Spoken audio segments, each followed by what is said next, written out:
between the thinking of the Western European way, a little bit easier, a little bit less assertive, as it were, more conversation. You obviously need to know your own product and your own services absolutely thoroughly. Now, if this is your own business, because it's really, really hard to hear what you're saying. Can you try holding the microphone like that? I will do. I'm worried about feedback, but is that better? Yes. Is that better? Oh, I'm sorry. Okay. I was concerned about the feedback that's coming from the speakers, but okay, is that better? Am I talking too fast? No, it's okay. Because my English. Sorry. All right, good. So you need to know your own product, your own services, of course, which is great if you're the sole proprietor, if you're the only one in the business. If you're a partner, or you're a part of the business, and you've been given the responsibility of gaining the investment, gaining the investor, and making your business to know your business, all aspects of it, even the aspects that normally your partner or your colleagues would look after. Okay? Because you will get questions. You will get questions.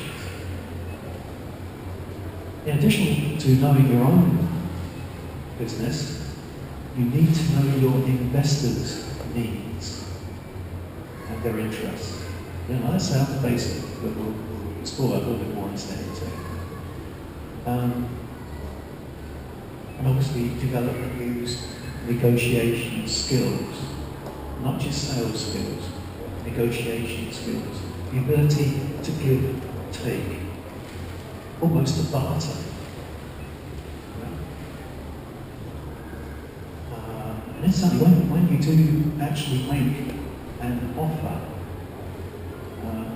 you may find that English-speaking people are a little bit confused about that, strangely enough. We don't use that expression very much. We would normally say, I would like to make you a proposal. Yeah? I would like to propose this. Yeah? A proposal that you can't refuse. Yeah. Good. Okay. Yes, and as opposed to an offer, we tend to associate an offer with maybe property, real estate, or even a second-hand car. You know? The tyre's not very good, I'll give you an offer. But if it's a business that you're speaking about, it's a proposal that you're making, because it's a two-way thing, yeah? It's a proposition between the two of you. Okay, also I already mentioned taking a slightly softer approach maybe, and always with very good manners. Now please, don't take offense at this. But to an Englishman or an English-speaking person, sometimes the Bulgarian way can be a little abrupt. A little what? The Bulgarian way? Can be a little abrupt. Abrupt? Yeah, abrupt. Okay. Back at the end of a conversation, on the telephone particularly, a conversation finishes very abruptly at the in Bulgaria. We finish the conversation and just goodbye, back. And the funny thing, you were just about to say, well, I hope you have a nice back. And the same, Zori's going to smile at this because she's heard me say this before. It's the same when you are perhaps answering a telephone. You know? When we first got our mobiles and we came over here and we phoned up Bulgarian friends and expecting to hear someone on the other end say, as we English would expect, hello. Instead we got dog. We think, what have we said? Have we upset somebody? But it's kind of accepted, isn't it? It's normal. The point I'm making is that, I mean, it's not wrong, obviously. It's just different. It's just different. And if you're dealing with business people from another culture, you need to be aware of differences. Yeah? So, just a thought. Okay. One of the things you need to be aware of, of course, is your US USP. Do you know, are you aware of that expression? USP. Well, that's your, yeah? Is that the unique selling proposition? Well done. Unique selling proposition or unique selling point. That's it. What is it about you, your services, or your product that is so unique that your investor is only going to be interested in you for the provision of those services? You have to be aware of that. You have to capitalise on that. Another expression that's often used is FAB, fab. Do you know FAB?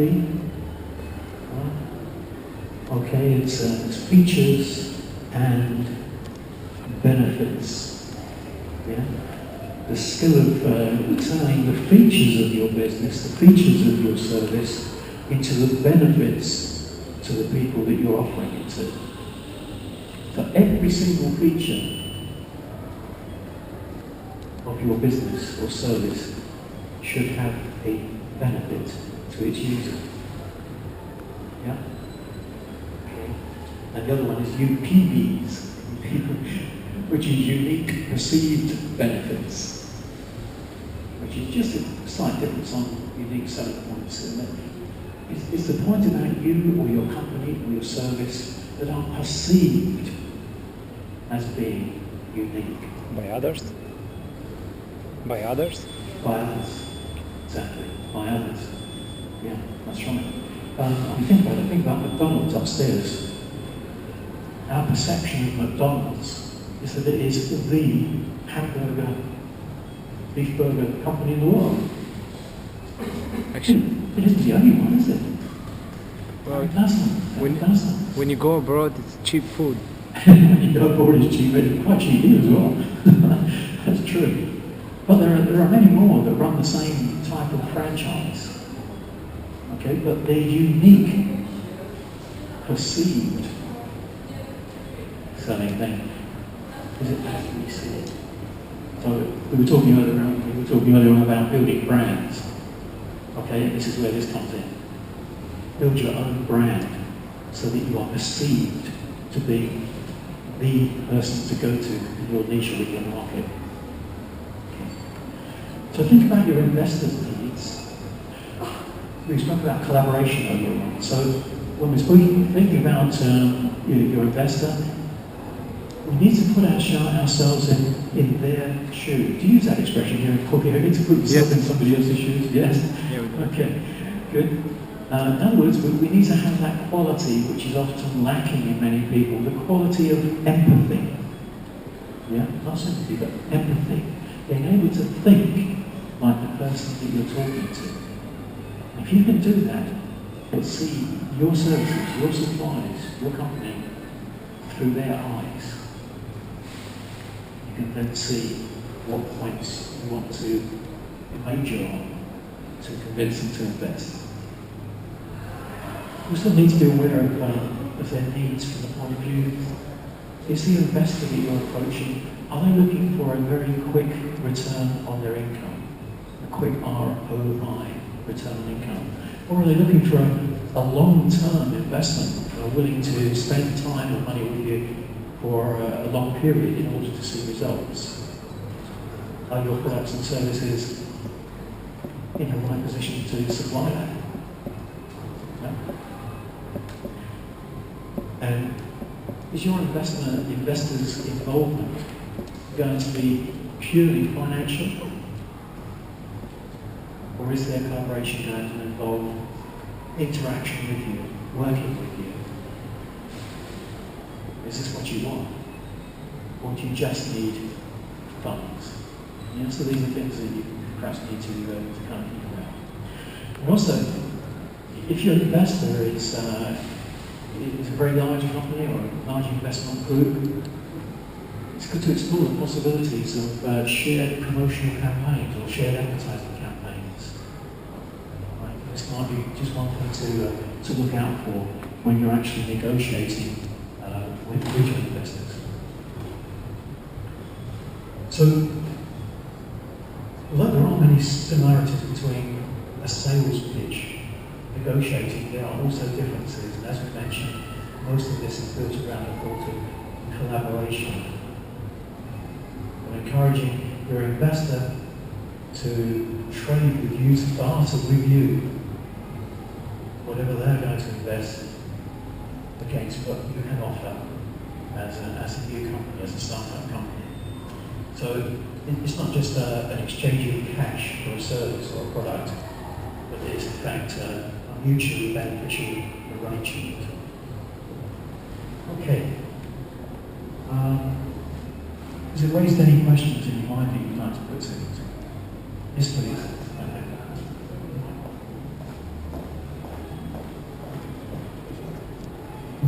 During your presentation, you have used several acronyms, and my question is, how or are they used in the business language for English-speaking businessmen? And if yes, how much are they used? So, do we need to know all these acronyms in order to be good presenters and good business, to make good business cooperation? Okay, good. That's a good question. Yeah, this is very true. The use of acronyms seems to have grown to be more and more often. They get more and more extended. Some of them are industry specific, yeah, and so they'll only be recognised within the industry or the sphere in which they're being used. Others are more general, but they are used an awful lot, yeah, a lot of the time. So if you can familiarise yourself with some of them, that would be good. Now I have to say that Western Europe, England, are not quite as bad as the USA. If you have to deal with the USA, they practically speak in acronyms. Yeah, and also you'll find that very often government institutions will, they certainly do in the UK, government institutions just absolutely full of acronyms used all the time. So yeah, it can be good if you get the opportunity to be able to research them and check them out. That would be very useful. If you need to follow that up, incidentally, I have cards with me. And if you'd like to leave me an email address or whatever, I can put you in touch with some resources where you can find those acronyms easily. You ever use them? Yeah? Yeah, great. Okay, good. Okay, anybody else?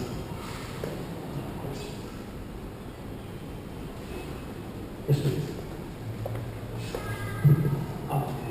When we're standing in front of an investor, and when we're presenting, what you mentioned that we should be really building a relationship instead of selling something. How exactly should we behave in what are the aspects that we have to look at the presentation, the voice, the position, all this stuff? Okay. Probably the first thing that comes out is confidence. Confidence in yourself. Confident, but not arrogant. Yeah. You need to be respectful. Always be respectful. Okay. But the confidence should reflect that you have the confidence in yourself and your product. Okay. One key issue as well, this hopefully will make you smile. One key issue, smile. Smile. Yeah? Even though it's a very serious, you feel it's a very serious thing, you may be very nervous. But if you have this, if you can build up this confidence and smile when you are actually doing your presentation. I don't mean to have a kind of fixed, in England we have this expression of a fixed grin, a celebrity type grin. That isn't what we mean. What we mean is a sincere smile. Okay? There's an expression that I'm sure you're aware of, that in this day and age of massive intercommunication, I mean, this is the age of communication, isn't it? And because of that, the expression is very true now, even more than it used to be decades ago, that people buy from people. People buy from people, not from businesses. Yeah? Now you, when you're in front of an investor, you are the person of your business. You are the one that they are going to be investing in. So if you can show that confidence and show it in a pleasant way, this person sitting in front of you, or this group of people or committee or whatever who are sitting in front of you, they're not enemies. Hopefully they're going to be partners. So you need to be able to work together. And if you can start off with that attitude, you know that this is going to be a working arrangement. It's not just a question of give us your money, we need it. Right? It's a question of we think that we have something that will benefit you. We know that you have something that can benefit us. Can we work together? Yeah? Can we work together? All right. And together with a smile, you have body language. If you're sat in front of a group of people, a committee, and you kind of hunched up in your chair, or or even worse, laying back in the chair, that isn't going to give a good impression. Many years ago, I worked with a massive corporation in the UK, and I was on the sales staff. We had a very young salesman who was absolutely arrogant, and unfortunately, the very first time he went out to sell one of the products, he made the sale. I said unfortunately because he never stopped talking about it. Yeah? And a little later, there was a story going around the office that he'd actually gone out on a subsequent call a couple of weeks later, and he was so confident that he was sat in front of the buying manager of a massive corporation, and he leaned back so far in his chair that the chair collapsed. He didn't literally fall, it collapsed, the two back legs went. And I can tell you, he took longer to live that story down than he did surviving on the story of his sale. So confident, but relaxed, pleasant, conversational. Yeah? And a dialogue. Yeah, it's not just you presenting your proposal and that's it. It's a question of presenting a point and then getting feedback. At every point you make, you want feedback. So if we can supply this particular product to your company, do you feel that this would be of use to you? So you invite a comment back. Okay, so if we can set something up along these lines, when do you think it might be a good idea to implement this arrangement? And so you're inviting feedback every step of the way. And a bit like major goal setting, when we speak about goal setting, if your goal is obviously to get the investment, money, time, or trust, whatever, that's your top priority, that is your main goal. But attack that goal exactly the same way as you attack your life and business goals. In other words, in small steps. So you don't go in for the kill, as it were. Right, this is what we need. But explain your services. Explain how they can be of help. Explain what the benefits are. And each time you do, get confirmation back from your investor that this is the type of thing they're looking for. And phrase your question. You can phrase your question in such a way that the only way they can answer is yes. Yeah, it works. Phrase your question so that the only way they can answer is yes. And psychologically, by the end of the conversation, when you say, do we have an arrangement? They'll say, yes. Yeah? Yeah, it's true. Okay. Does that answer your point, Gavin?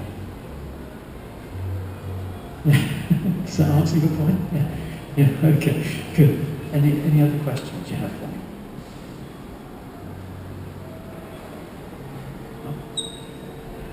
Okay. If you think of some later, as I say, I have some cards with me. Be very happy to help out on an individual basis if you feel I might be able to. If you'd like to take a card or leave me your email address or whatever, keep in touch. Obviously find me on Facebook, also Google Plus, LinkedIn and various other places. If you want to keep in touch, that'd be great, because I'd be interested in hearing about your progress, hearing how you're going on. So that would be really good. Okay, so I will leave it at that. You can sit there very patiently.